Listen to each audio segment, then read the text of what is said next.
दोस्तों, ये part number 109 है और इसका विषय है हाथ में संपत्ति जायदाद के योग।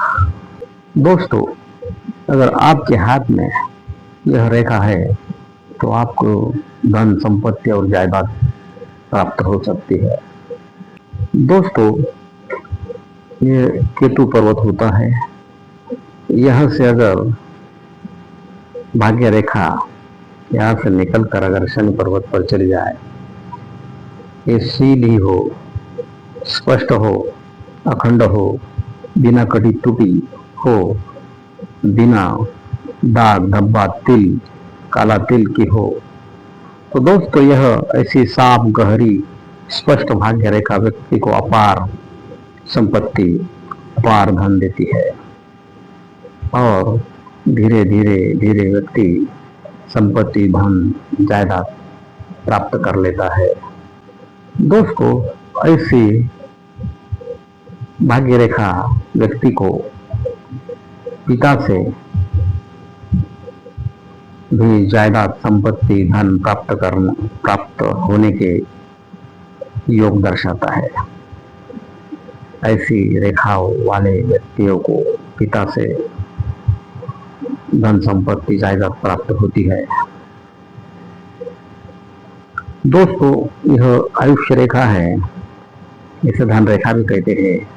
इसमें से अगर कोई रेखा ऐसी शनि पर्वत पर जाए तो ऐसी व्यक्ति अपने दम पर अपनी मेहनत से बहुत ही धन संपत्ति और जायदाद बनाता है। दोस्तों, ये मध्यम उंगली का सामने का यह भाग शनि पर्वत का होता है। पर्वत यानी उंगली के सामने का ऊंचा उठा हुआ भाग, इस पर अगर ऐसा त्रिकोण हो, चौकोन हो, यहाँ पर्वत पर कहीं भी हो, तो दोस्तों ऐसे व्यक्ति को बहुत अधिक संपत्ति, मकान, वाहन प्राप्त होने की प्रबल संभावना होती है और मिलते भी है। दोस्तों, तर्जनी उंगली के सामने का यह भाग गुरु पर्वत का होता है। अगर यह अच्छा ऊंचा उठा हो, उभरा हो, विकसित हो, तो व्यक्ति में नेतृत्व के गुण आते हैं, उसे पद प्रतिष्ठा और विरासत में संपत्ति भी मिलती है। दोस्तों, हाथ में ऐसा स्क्वायर हो, धन रेखा पर स्क्वायर हो, किसी भी रेखा पर स्क्वायर हो, अगर यह धन रेखा पर ऐसा स्क्वायर हो तो व्यक्ति का धन का रक्षण होता है, उसकी प्रॉपर्टी बढ़ती है। दोस्तों, यह जीवन रेखा या आयुष्य रेखा होती है और यह मंगल पर्वत का भाग होता है। यहाँ से जीवन रेखा को समांतर, जीवन रेखा के शुरुआत से समाप्ति तक अगर कोई रेखा आयुष्य रेखा के साथ चलती हो तो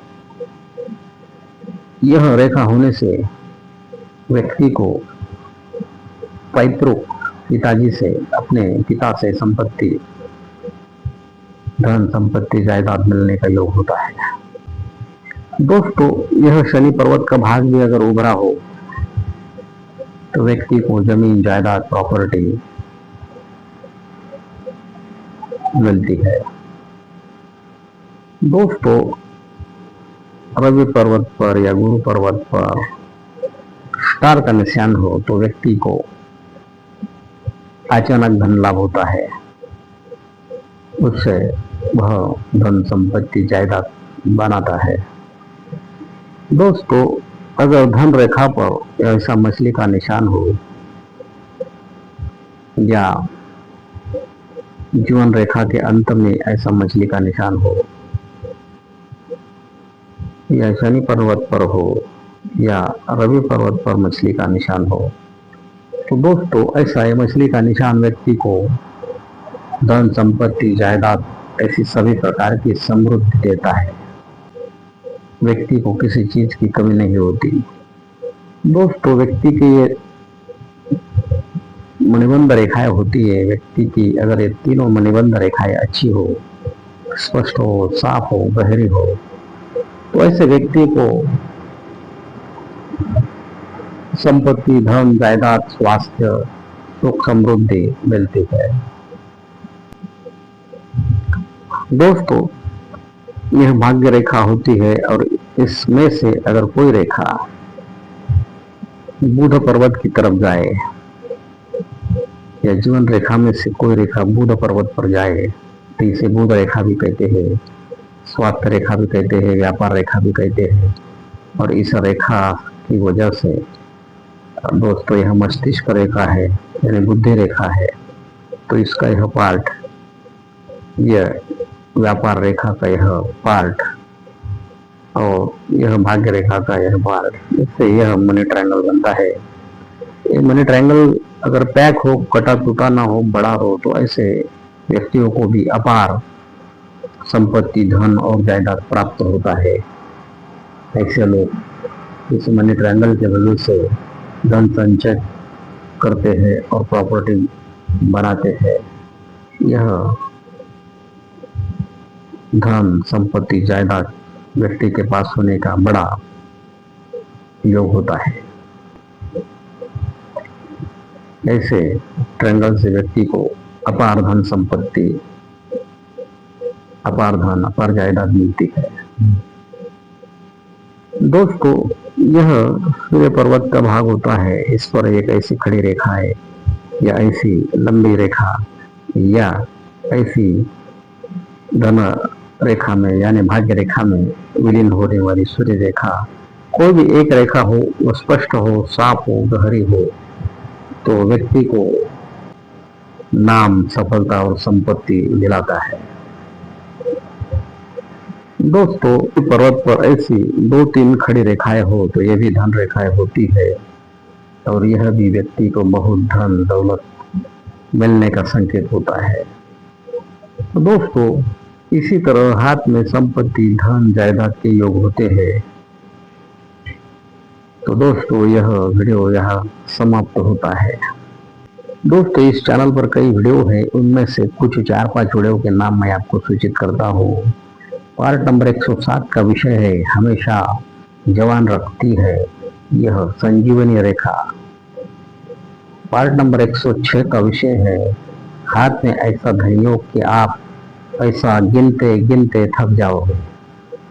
पार्ट नंबर 58 का विषय है हाथ से जाने आर्थिक समस्या के कारण और उपाय। दोस्तों, पार्ट नंबर 61 का विषय है नौकरी में समस्या की रेखाएं और उपाय। पार्ट नंबर 20 का विषय है स्पर्धा परीक्षा से IAS, IPS या उच्च अधिकारी बनने की योग है या नहीं, जानिए अपने हाथ की रेखा से। दोस्तों, और कई विषयों पर इस चैनल पर वीडियो उपलब्ध है, आप इन्हें भी देख सकते हैं और अपनी किस्मत खुद जान सकते हो। दोस्तों, ऐसे ही नए नए विषयों पर नियमित वीडियो देखने के लिए और उनकी तुरंत सूचना आपको प्राप्त होने के लिए इस वीडियो के नीचे सब्सक्राइब के बटन को दबाएं। Thank you.